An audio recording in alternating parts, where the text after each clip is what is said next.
Hello, I'm Shirley and welcome back to my channel, and today I thought I'd share what I'm cooking for this week from the shopping that I did yesterday. The house is empty and I'm going to spend the next 2 or 3 hours batch cooking my meals for this week. As you can see, I'm a lot more casual in today's video, namely because much as I love to cook and I love to eat more than cooking, to be honest, I don't like the smell of food on my clothes, and I will be putting my hair up because I also don't like the smell of cooking on my hair. These are the main ingredients that I'll be using today, and I will start preparing the vegetables because they're the ones that take a lot longer. And I will be roasting these vegetables, and I will also be making a beef stew which will last me pretty much the whole week. And the beef is going to go in the pressure cooker, and it means I don't have to stand over it for a long period of time. My first job this morning is to prepare the sweet potatoes. Like a lot of people, since the end of November when all the Christmassy stuff came out, I got tempted by the sweet treats. I used to have a mince pie and a big dollop of Bailey's Irish cream. Much as I enjoyed them, it didn't do me any good in terms of my sleep or my weight gain. The reason I'm roasting sweet potatoes is because it's my attempt at cutting down on all the junk and sweet treats that I've had over Christmas. Because it's got lots of fibre, it will also help to slow down the absorption of the sugar. Sweet potatoes also have vitamins, minerals and other nutrients to support our health, compared to eating junk food which is just full of sugar, preservatives and other things that's really not good for us. During the colder weather, I prefer to have something hot for my lunches. Normally I would have fish cakes or salmon, but since food has got a lot more expensive, I really can't afford to have salmon on a weekly basis. Oily fish and other healthy fat foods are really important to keep my low moods under control. So sometimes instead of having salmon, I'll have some mackerel because it's a bit cheaper than the salmon.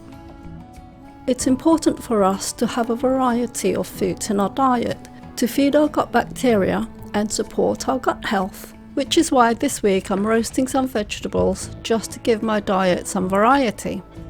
But in reality, the reason that I'm having roast vegetables now and again is because it's a lot cheaper.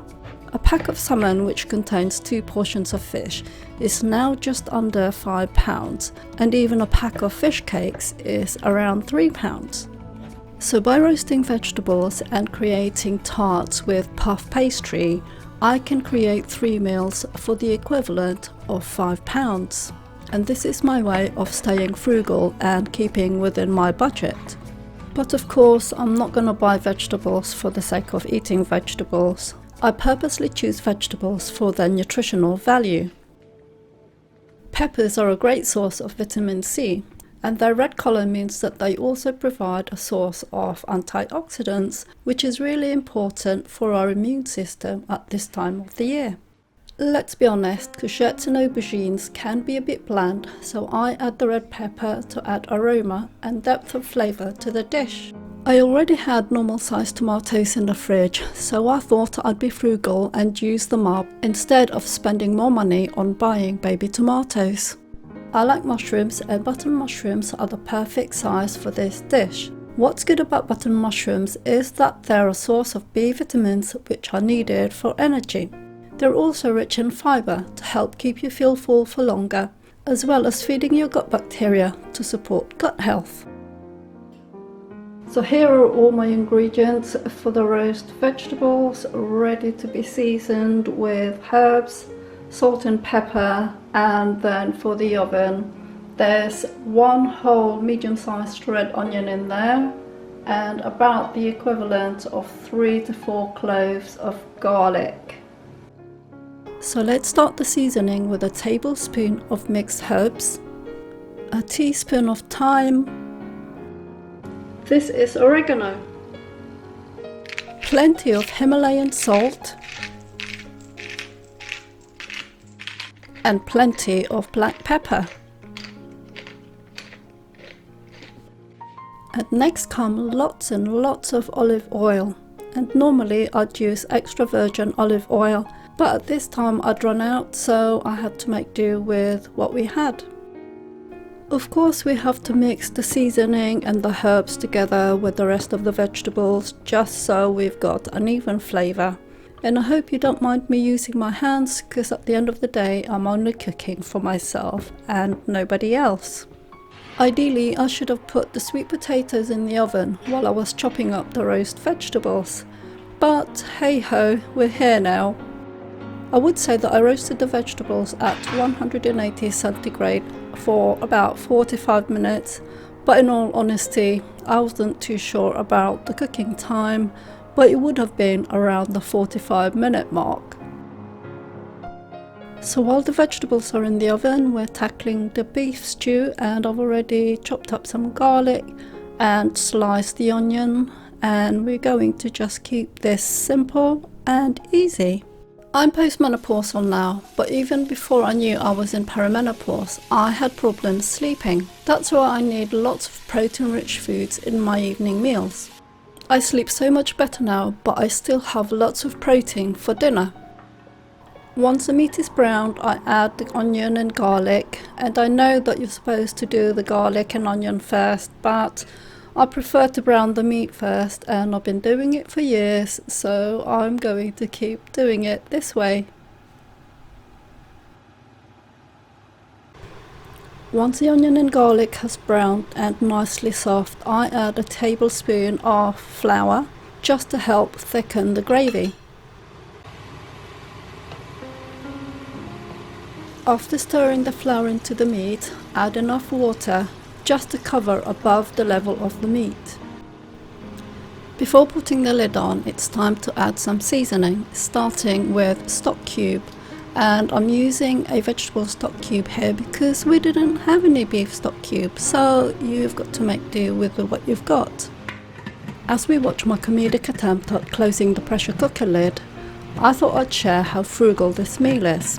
The pack of beef costs £7, but by adding lots of vegetables and rice each meal, it will last me 4 to 5 meals, which means I get to eat 4 or 5 meals for less than £3 per meal.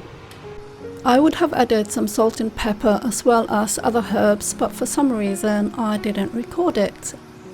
These are the bits that I really hate about using pressure cookers, and that is waiting for the lock to pop up, and once the food is cooked, waiting for it to come down and listening to that really noisy hissing. While the stew was pressure cooking, it gave me the chance to stir the vegetables halfway through cooking. Now I know most of you will probably have stew with potatoes of some kind, but I'm Filipino and my comfort food is still rice, so I cooked some rice to go with the stew during the week. Since finding out that plastics can cause hormone imbalances, I've started storing my food in glass containers, and these are what I'll be using for today.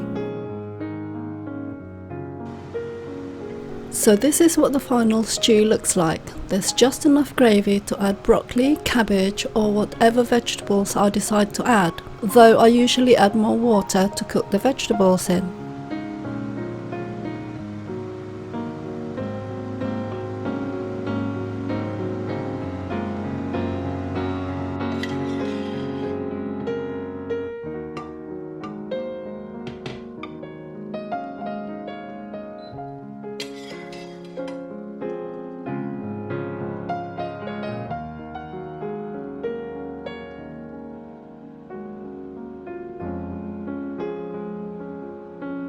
And here are the final dishes, ready packed and cooling before I put them in the fridge. I hope you've enjoyed today's video. Let me know what you think of my food, and I'll see you in the next video.